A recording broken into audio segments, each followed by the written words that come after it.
Dampak merebaknya penyakit mulut dan kuku sejak 3 bulan terakhir bukan hanya dirasakan oleh para peternak sapi, namun juga berdampak pada merosotnya omset pengrajin pandai besi dan pedagang pisau di Lumajang.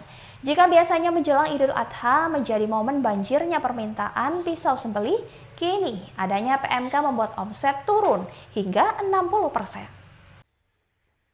Wabah penyakit mulut dan kuku atau PMK nyatanya tak hanya berdampak pilu pada peternak, namun juga beberapa sektor usaha, salah satunya pengrajin pisau. Seperti yang dirasakan Toyan Riyadi, 42 tahun, warga desa Meninjo, Kecamatan Ranuyoso, Lumajang.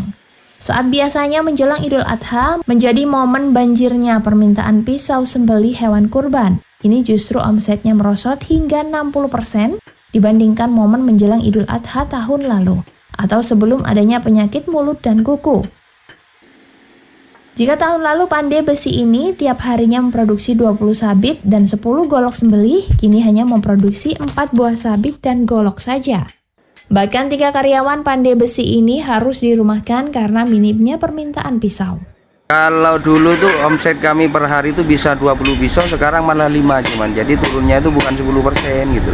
Udah kayak dulu, kalau dulu sebelum ada penyakit kayak gini ya, itu tinggal kami bikin, itu yang ambil udah banyak ke sini. Sekarang kurang banyak ya. Sekarang itu kurangnya bukan 50%, malah 60% mungkin kurangnya dari penjualan sebelum ada ini. Karyawan Pak sampai ada yang dirumahkan itu Mas? Oh, karyawan ya tadi. Ada yang dirumahkan. Iya. Berapa orang yang diberhenti? Tiga orang untuk dampak ini. Ada 3 orang yang kami rumahkan karena apa ya, penjualan kan sudah tidak stabil gitu. Dampak yang dirasakan Toyan Riyadi juga berbanding lurus dengan sepinya pembeli di toko-toko yang menjual pisau sembelih hewan kurban. Salah satunya toko pisau milik Jauhari yang terletak di Kelurahan Jogoyudan, Lumajang. Menjelang Idul Adha tahun ini, penjualan pisau sembelih tak menunjukkan kenaikan pembeli seperti tahun-tahun sebelumnya. Penjualan kayaknya ada penurunan sampai hari ini ya, dibanding dengan tahun sebelumnya, karena pandemi ini ternyata sangat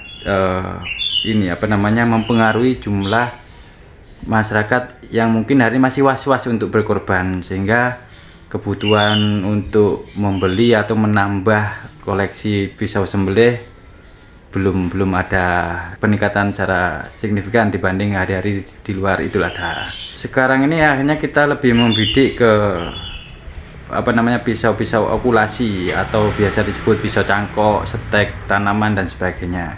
Tidak sama dengan pisau-pisau umumnya karena kita lebih mengedepankan selain tajamnya awet, juga lebih ke tahan karat.